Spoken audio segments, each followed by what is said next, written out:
થોડા સમય પહેલા જ નરેશ પટેલે ખોડલધામમાંથી નિવૃત્તિની વાત કરેલી હતી અને હર્ષ સંઘવીનું મળવું એના તાણાવાળા મેળવવામાં આવી રહ્યા છે.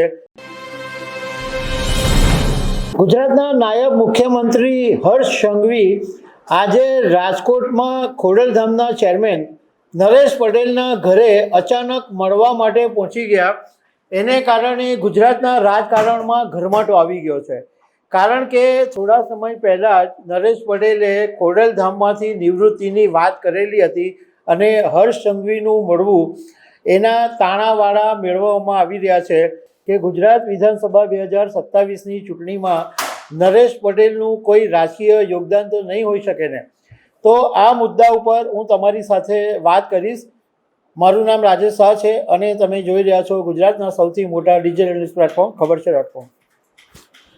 રાજકોટની અંદર એક સાંઢિયા પુલનું ઉદ્ઘાટન કરવા માટે નાયબ મુખ્યમંત્રી હર્ષ સંઘવી ગયા હતા અને ઉદ્ઘાટન પૂરું થયા પછી અચાનક નરેશ પટેલના બંગલે પહોંચી ગયા હતા અને અડધો કલાક નરેશ પટેલની સાથે બંધ બારણે બેઠક કરી હતી.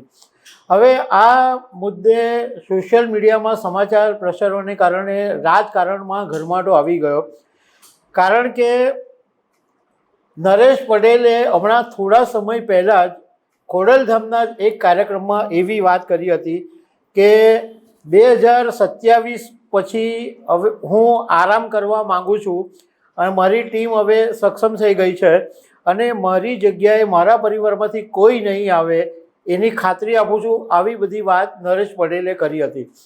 હવે સામાન્ય રીતે નરેશ પટેલ પાટીદાર સમાજના અગ્રણી છે, ખોડલધામના ચેરમેન છે, દિગ્ગજ નેતા છે, એમનું સમાજમાં વજન બી પડે છે.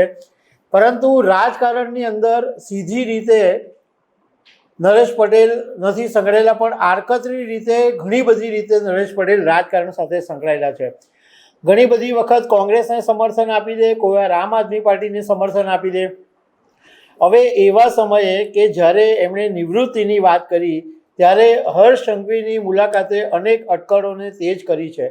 કારણ કે હવે 2027માં ડિસેમ્બર 2027માં વિધાનસભાની ચૂંટણી છે, એટલે હવે ખાસો સમય રહ્યો નથી અને રાજકારણની અંદર તો વિધાનસભાની કે લોકસભાની ચૂંટણી હોય એની શરૂઆત વર્ષો પહેલાં થઈ જતી હોય છે. તો આ નરેશ પટેલને રાજકારણમાં અને ભાજપમાં લાવવાનું આ બેઠક છે, એના વિશે ચર્ચા શરૂ થઈ છે.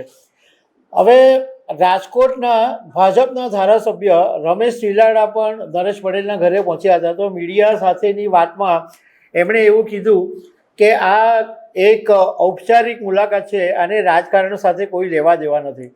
એમણે એમ કીધું કે એરપોર્ટ ઉપર મને હર્ષભાઈએ કીધું કે નરેશભાઈ પટેલની શુભેચ્છા મુલાકાત કરવી છે, ચા પીવા જવું છે, તો એટલા માટે આ મુલાકાત ગોઠવાઈ છે, બાકી રાજકારણને કોઈ લેવા દેવા નથી.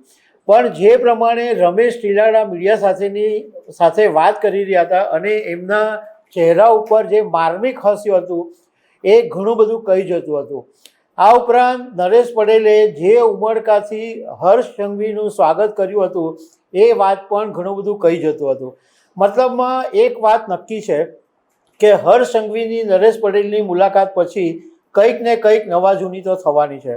નરેશ પટેલ હમણાં થોડા સમય માટે પહેલાં એટલા માટે પણ ચર્ચામાં હતા કે સુરતની અંદર બીજું એક ખોડલધામ બની રહ્યું છે અને એ વાતની જાણ થતાં નરેશ પટેલ તાત્કાલિક સુરત આવી ગયા હતા અને એમણે ઓલપાડ વિસ્તારની અંદર એક ખોડલધામની જાહેરાત પણ કરી દીધી. મતલબમાં ખોડલધામના ફાળચા પડે એવા સમાચાર સમયે નરેશ પટેલ ઊંચા નીચા થઈ ગયા હતા.